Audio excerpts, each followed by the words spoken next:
there are billions of stars in the sky, so too are there countless worlds, places destroyed by war, built by peace, full of allies, enemies, lovers, and rivals. All of them, all of us, have one thing in common. We come from the stars, and to the stars we return. These are the adventures of the USS Zagreus.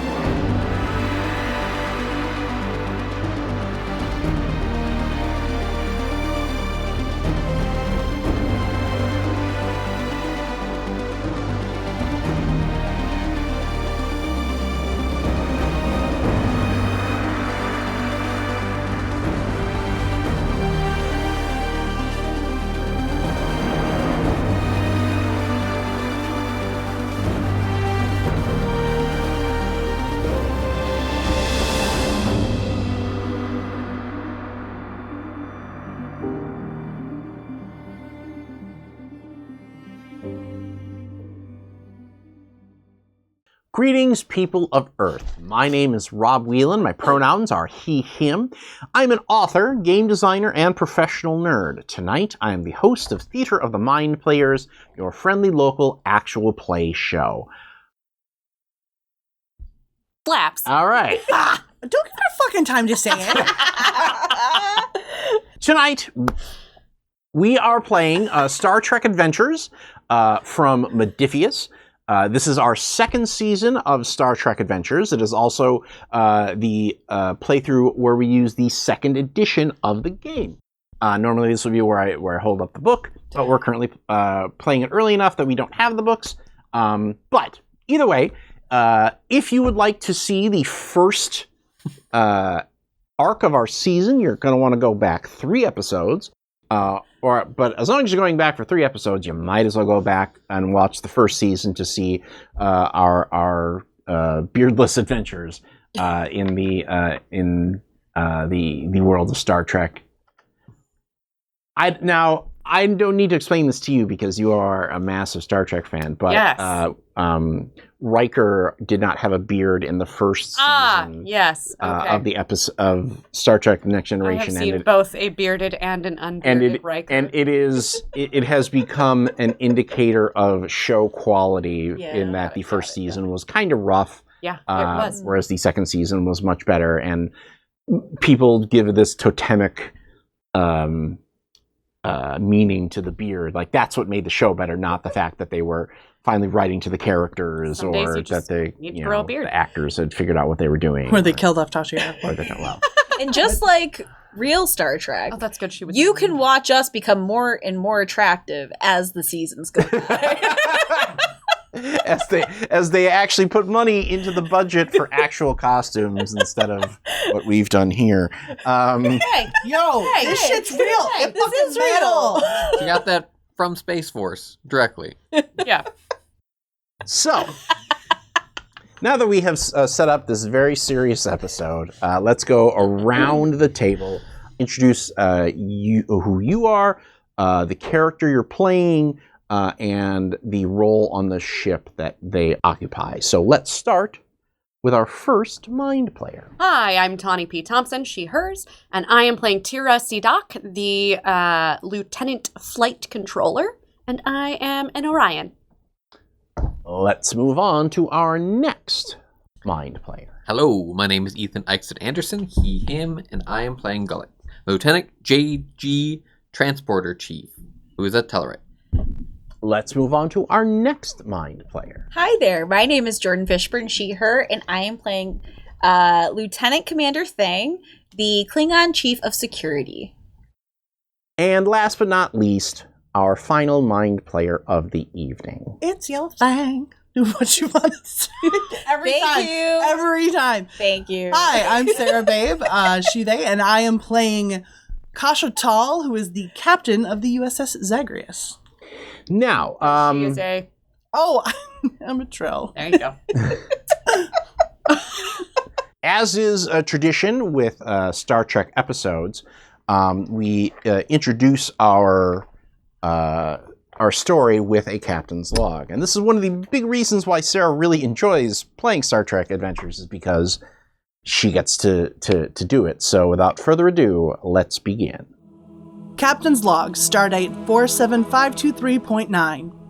We've received a distress signal from the Federation colony on Raikyu. Governor Tarim Mouche claimed an unexpected ecological disaster was in the process of occurring before we lost contact.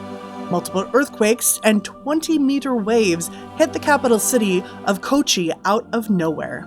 The colony is made up of primarily Saurians due to the planet's friendliness to the species. The Zagreus isn't big enough to evacuate an entire city, but we're going to do what we can to minimize the harm caused by the disaster. This captain's log plays over the Zagreus as they are at warp, and we cut to the bridge where you are seated along with your prime crew. As Gunny says, Captain, we are approaching Raikyu, dropping out of warp. And then it's up to you to establish an orbit. Okay.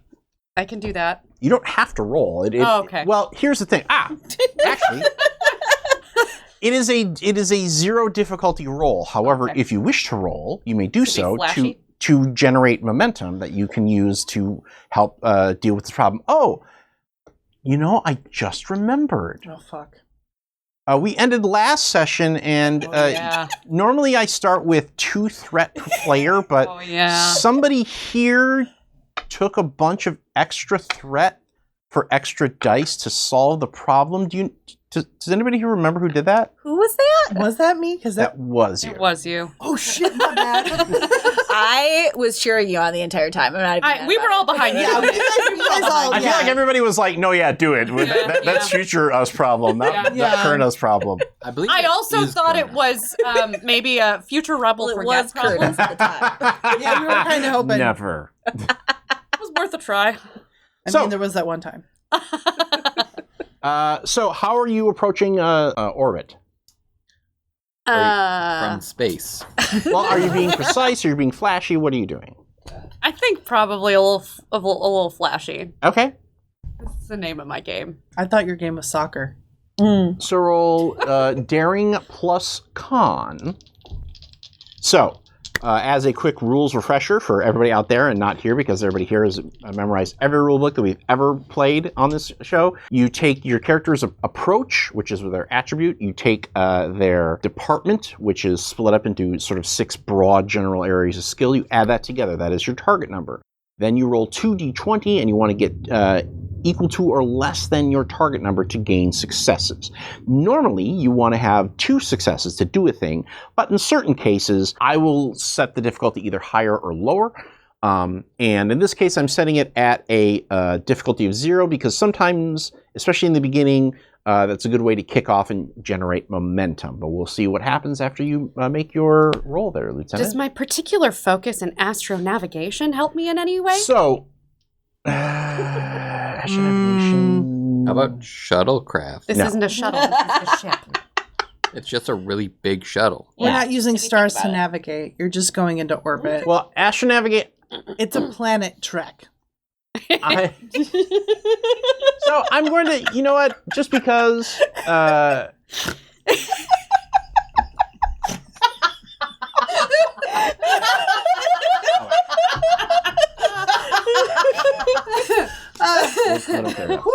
I'm going to say yes. Go ahead and use that focus. So what that means is any roll equal to or less than your con score counts as 2 successes. Normally, only rolling a 1 counts as 2 successes. I got 2 successes and 1 that matches my con, so 3 successes. So that means that you've generated 3 momentum to start. Proud of you, C-Doc. It's so flashy. Everyone's like, "Ooh, look at that!" Wow! Hey, You pew know? pew pew! I just pull it off so smooth. A little excessive. And in, Well, your maneuver is so flashy that Ooh, I think what I do is I pull off the orbit and I turn and I wink at Gunny. That's why I said it was a little excessive. And then I look at Fang and I go, At ease, Sea-Doc. Gunny says, well, Captain, I think I know what's causing the ecological disaster. Please tell me it's a giant robot. No. Kraken? It looks like it's a megafauna, sir. Beep. Kraken! And sure enough, there is a giant alien beast that has like rocky skin up and down its arm that is stomping onto the city of Kochi and letting out a ferocious yell into the sky. How big we talking here? Science, give me a scan. Tell me what the weaknesses are. Weapons, get ready. We're talking like kite, like it is as big as the ship. Gojira. What's that? Gojira! Rock Jira. We'll go with Rock Beast since we don't have Right. the Greg Knack. Greg Knack. We definitely have rights to that. Instead, Yes, I completely understand what that is. The greatest Star Trek movie ever. Ever. That's from Galaxy Quest. Galaxy. Oh, that's right. you would know that if you truly were as Into Star Trek as we are. Get with it, Sarah. I was gonna say though, I think we can quickly like color a couple of our uniforms and then go full Megazord on this. Pterodactyl. Heart! Wait. Wait.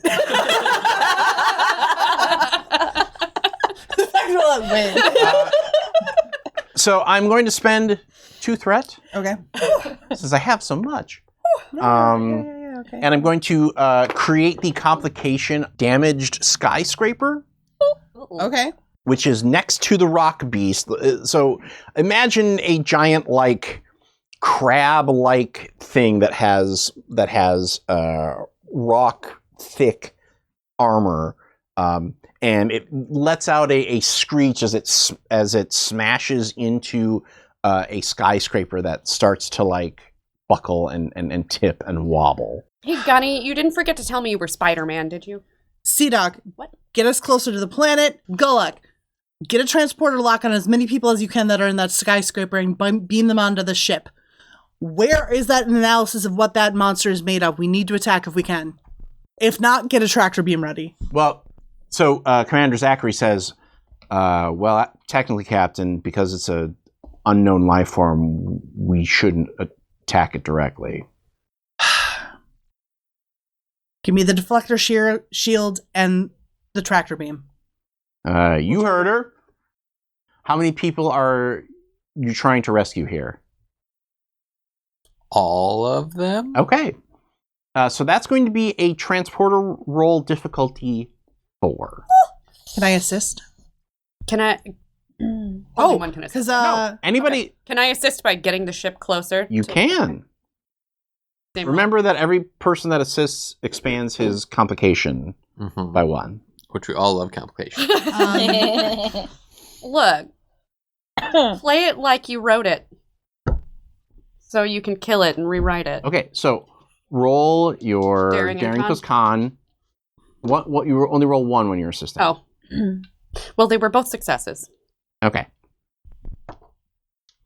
I was thinking, what does diffuse the tension do again? Page 1. You just need to make a really good joke, and then... I think that's more of a diplomacy thing. Or follow my lead. They're both on 157. Follow my lead. When you succeed at a task during combat or another perilous situation, you may spend determination. Basically, when you succeed, you can spend determination and give that person your determination die to roll a 1. Okay, and the commanding officer is spend a determination to give a determination. Correct. So if I can basically give my determination to him. If you want to, if he needs it, but he does have 1 success already, and transporter stuff is where he is a Viking. Do you feel confident enough in this role? What I was looking up is that I have the transporter chief talent, Yeah. and I'm debating on if there's a way to consider this a modify to the transporter. I think so, because you'll have to use the whole transporter bay, not just the individual cells. Because if it's a modification to a normal transporter sequence, I would say yes. I can decrease the difficulty by 2 to up the threat by 2. Oh shit. Okay. I mean, You want to give me more threat? I think that's a good idea. Honestly, I think it's a good idea. Okay. I would like you to get up containment fields around all of the transporter bays, just in case someone is there. Dr. Sunshine, I need you to transporters. Okay, Everywhere. which one? Start with one, go down the line. Okay. I also, Captain, am hoping that we can do some corral fire, get this thing moving away from the city if possible, or go towards less populated areas. Yep, that's what the tractor beam's supposed to be doing. Great. Oh, so you're basically trying to lasso it? Yeah. Okay. Oh, I meant We're doing just the roll? fire in front of it so it'll go another direction. Either or. That Let's resolve one at a time here. Yeah. What is the roll? It's going to be engineering plus daring, I think. Okay. That is 1 success plus the 1 success, and we only needed 2. Okay. All right. We cut to the transporter room when we hear you giving orders over the comm, except there's nobody at the pad, and the doors open, and Ensign Marks, Buddy. your rival, your one-time rival for the chief, the transporter chief thing, is like, what, Captain? I don't see him any. And then we see you underneath the panel frantically rewiring stuff. Correct. Golic, what are you doing? I'm getting together the trans biometric containment beam. What? Why? But why are you rewiring it that way? That way I can beam everyone to everywhere. And then you just reach up, pull the slider down, and sure enough, like, all of the transporters go off at once, and as the crab rock beast swings around and smashes into it again, we actually see many of the people who are materializing on the pad are in, like, poses like, or there's actually like rock dust covering them as A couple people. yeah, a couple people drop like 2 feet. Would they still have the momentum? Yeah. Sometimes they do. Yes. Like, But that's what Dr. Sunshine's for. yeah. Yeah, that's why Dr. Sunshine's. That's also part of the calibration that you have to do with the transbio line. Meanwhile, so are you firing the tractor beam, or are you firing the weapons first? So you mentioned tractor beam, and that was Captain's first order. Yeah, because we'll tractor beam to try to pull them. If that doesn't work, we'll deflect our shield and cause a shockwave to push just the monster as opposed to any of the surrounding things. And that actually might help with the tidal wave as well. But first we tractor, then we... Okay, deflect. so this is going to be That's a target 3 tractor beam for you. Now, you do get... do you have the ship sheet? Because when you're using the ship, you do actually get to roll assistance from the ship. So, 11 in weapons, 2 in security. I will actually roll for the ship. And you will get an extra success on this. Are you looking to purchase any additional die? What am I rolling? You're rolling... Thank you. You're rolling security plus... Well, I think you're trying to be precise here, aren't you? The thing Since is, you're trying to corral it, so I'm going to go with control here. Okay, so I just have to get under a 12. Yeah. Yeah. What is my target? 3, you said? 2, because the ship gives you 1. Okay. I don't think any of my focuses count because I'm fighting with the ship and not my own equipment. Right. You are not punching the kaiju yet. But are you punching the button? Only if the button is trying to dodge. I mean, if the ship's bucking a little bit, I could do that for you. Just get behind the wheel and go. We could see. I mean, we have a backup plan if this doesn't work. So we can do this first and we'll see what we get. Tractor beam, deflector shield, phasers, and then torpedoes. 1 success for me, so we're 1 short. Okay.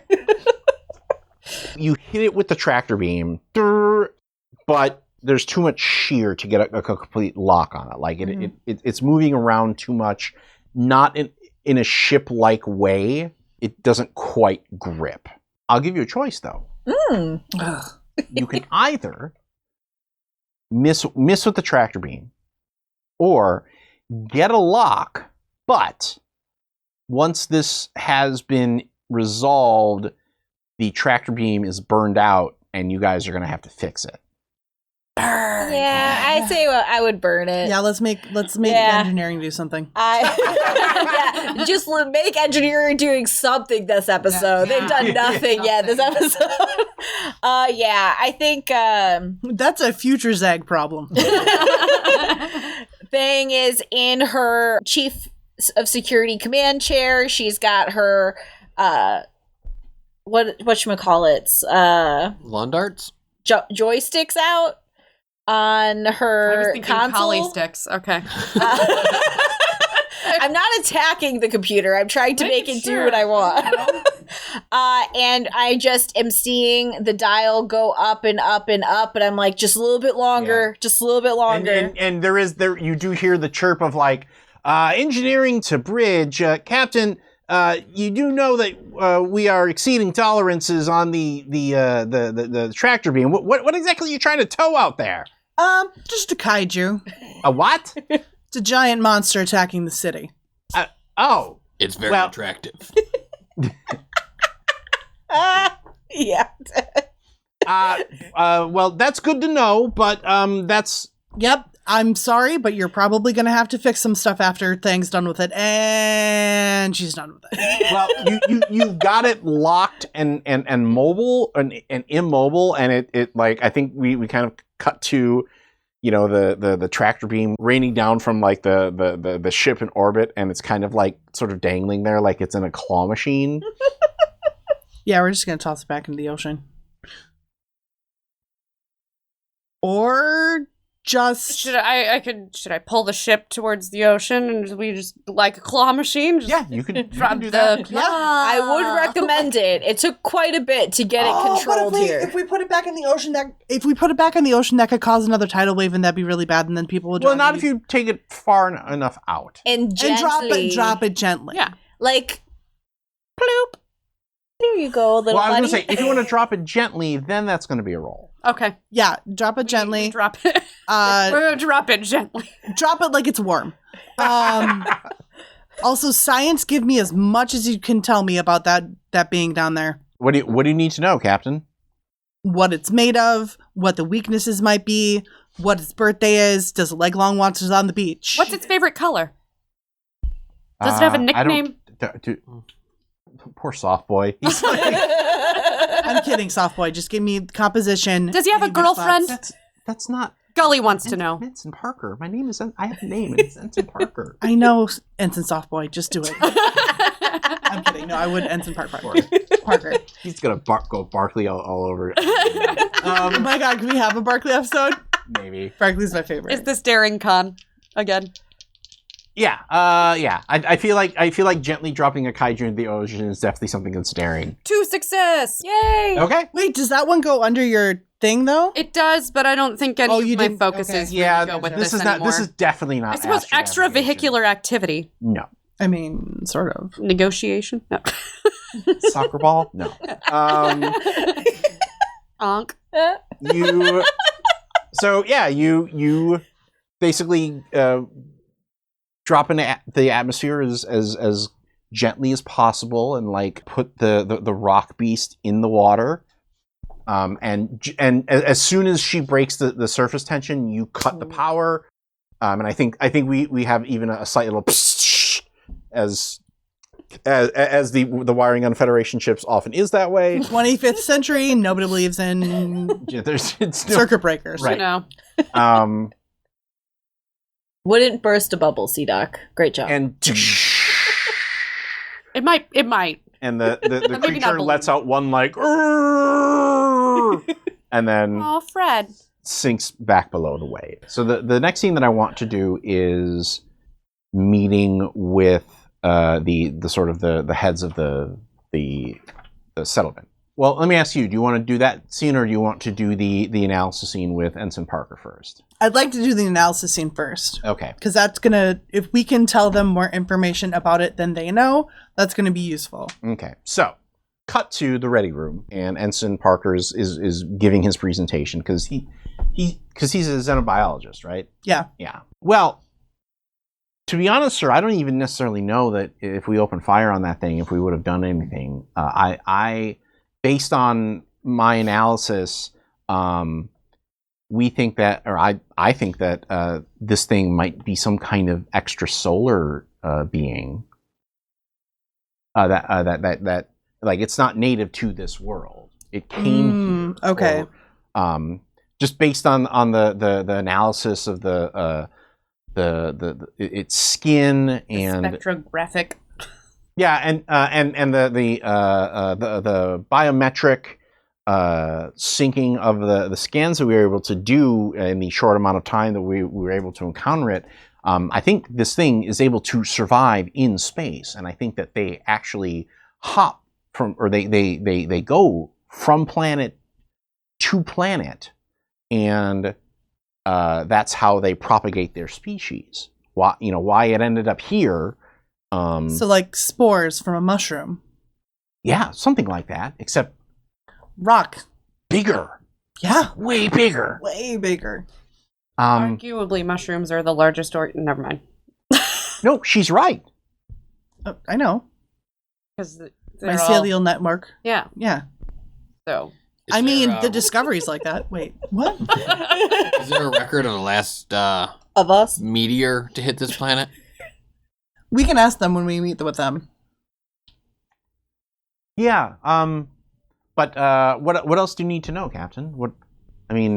This is admittedly an analysis that I was only that I pulled from minimal scans, but what else do you need to know to be able to talk with the I don't know what you want to call them, with the people who run the settlement. Plebes. The leaders of the settlement. Do we know what kind of rock it is, or it's something out of this solar system? Well, I'd have to do a deeper geographical analysis, but it definitely seems like it shares a lot of traits with meteorites and other extrasolar bodies that fly through empty space. So not necessarily carbon-based. Not necessarily, no, ma'am. Okay. Does it have an internal circular system? I would assume so, yes. Is it large enough to magic school bus it? I'm gonna go home. What does that mean? Earth show from Galak? early 2000. We are the same size as that monster. I'm not putting the Zag inside of. But A could we shrink a shuttle? Or can individuals go inside? We could send a shuttle in. I am not Magic shuttle. I am not entertaining this line of thought. Osmosis Jones. Captain? Yes. I don't mean to correct you, but it's not a monster. It's just a thing. It's megafauna is the preferred nomenclature. Oh boy. Well, thank you very much for that. I appreciate the correction. So what you're saying is, I feel like Thang is like, I would have decked you if you would have Parker. bitten him. Parker, Yeah, that was so sweet of him. what you're saying is, We should take a shuttle through it, and that's how we could... I don't know how you would fit a shuttle inside that thing based on the analysis. Absolutely not. Figured I will out there. put both of you up for court-martial if you entertain that thought any further. Do you understand? Yes, Captain. Thank you. So who are you taking down to meet with the... hamper. Not these bitches. No. Well, does that mean we want to set up... Actually, I think we should bring Softboy with us, since he is able to talk about the megafauna more precisely than I can. Ensign Parker, do you mind sharing some of the photos that you were analyzing to my station? Yeah. Wait, you want me to go down there and give this presentation? Yeah, why not? Okay, sure. I can do that. I can definitely do that. I'll be fine. You'll be fine. I'll be fine. Yeah. You've been on worse missions. I've been on one mission. Cut to. So it's you and Thang and Softboy. Those are the three. Do you guys want to come down? What else is needed? Yeah, I don't think really. Yeah, you guys will be upon the ship. Yeah. The shimmer of transport as you materialize. The three of the Saurians are there waiting for you. Governor Tarimoshe, I presume. That's the one in the middle. Like I imagine that she is wearing a future power pantsuit kind of look. Yeah, That's kind of okay, a little gotcha, roby. gotcha. Yeah. On her left side is another Saurian that's wearing like a long blue robe, and on the other side is a Saurian that's wearing a long red robe. Mm. Can I retcon and say that I probably am there because I'm good at diplomacy and negotiation? Yeah, that's fine. Okay. Just a thought. Yes, Captain. We are very gracious for your assistance, and we appreciate your timely arrival in our deepest hour of need. This is Commander Zetobia, and she gestures to the Saurian in red. He is the leader of the settlement's military forces. Commander. And he gives you a very short, curt nod. I outrank you. Ha ha ha. And this is Minister Kamanahai. He's in charge of sciences and studying this phenomenon, that the strange phenomenon has occurred. Minister, pleased to meet you. I'm glad that we're here and that we're able to talk about this. I really wasn't sure that was going to be a possibility. I mean, that thing was huge. Very much so. It gave our spaceship a run for its money as far as size is concerned. The commander looks at the governor and says, "We should show them." You're right. And the commander walks over to a console and hits a couple buttons and says, "We received this shortly after you deposited the creature in the ocean." And the screen comes up, and it is just a logo that looks like it's like a circle, and then it has sort of like a squiggly line down the middle. And there's a distorted voice that says, "We, the Lonely Path Collective, take full responsibility for the attack on the city of Kochi.